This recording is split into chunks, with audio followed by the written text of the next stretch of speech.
میرے وہ نادان بھائی اور بہنیں جو کریم اللہ کی رحمت سے مایوس ہو کر کہتے ہیں کہ اب میری توبہ کا کیا فائدہ، تمہیں اندازہ نہیں میں کتنا بڑا گنہگار ہوں، تمہیں معلوم نہیں کہ کس قسم کے گناہ کرتا رہا ہوں، میں تو بہت برا ہوں، یہ توبہ تو نیک لوگوں کے لیے ہے، اور میں بار بار کوشش بھی کر چکا ہوں، مجھ سے نہیں ہوتا، اور میں اس بارگاہ میں جاؤں بھی تو کس منہ سے جاؤں، میں نے تو ساری زندگی گناہوں میں برباد کر دی ہے، اب وہ مجھے کیوں قبول کرے گا، وہ مجھے کیوں معاف کرے گا، میں تو اس کی بارگاہ کا بہت بڑا مجرم ہوں۔ میرے نادان دوست، اس کی رحمت کا موازنہ دنیا والوں سے نہ کر۔ عدل کا تقاضا تو یہ ہے نا کہ اگر تیرے گناہوں کے پلڑے پر 20 سال کے گناہ تھے تو اب نیکیوں کے پلڑے کو برابر کرنے کے لیے تو 20 سال نیکیاں کرتا، گناہ تیرے 20 سال کے ہیں، اب تجھے 20 سال مزید گناہوں سے بچتے ہوئے 20 سال نیکیاں کرنے کی ضرورت نہیں ہے، تو بس ایک لمحے میں سچے دل سے توبہ کر کے اس عمل کو نیکیوں کے پلڑے پر رکھ کر دیکھ،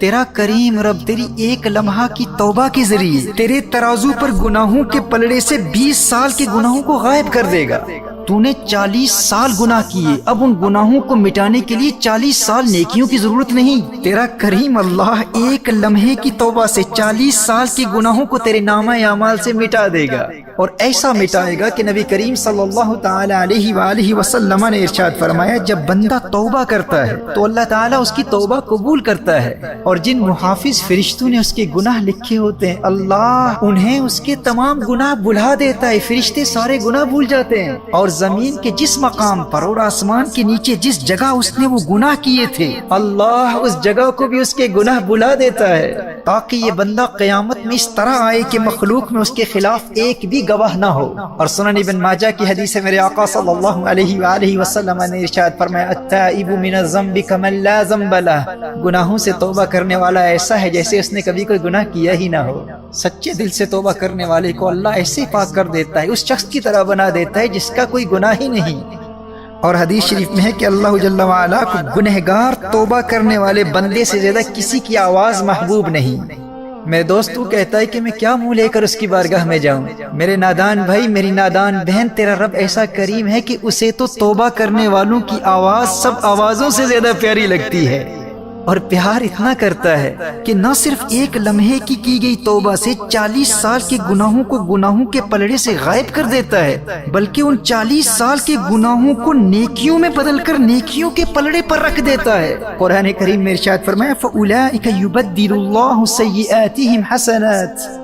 تمہارا رب ایسا کریم ہے، توبہ کرنے والے گنہگاروں سے اتنا پیار کرتا ہے کہ نہ صرف اس ایک لمحے میں کی گئی توبہ سے گناہوں کو نامہ اعمال سے مٹا دیتا ہے، بلکہ اس ایک لمحے میں کی گئی توبہ سے تمہاری زندگی بھر کے گناہوں کو نیکیوں میں بدل دیتا ہے۔ دوستو دنیا کی محبت کے معیارات اور ہیں، عدل کا تقاضا کیا ہے؟ عدل کا تقاضا تو یہ تھا نا کہ 40 سال کے گناہوں کے بعد 40 سال توبہ کرواتا ہے، تو پھر جا کر 40 سال کے گناہوں کو معاف کرتا، اور پھر مزید 40 سال اگر ہم نیکیاں کرتے تو اب وہ 40 سال کی نیکیاں ترازو کے نیکیوں کے پلڑے پر رکھی جاتی۔ فرمایا نہیں میرے گنہگار بندے، تجھے علم ہی نہیں ہے کہ مجھے توبہ کرنے والے گنہگار سے کتنا پیار ہے،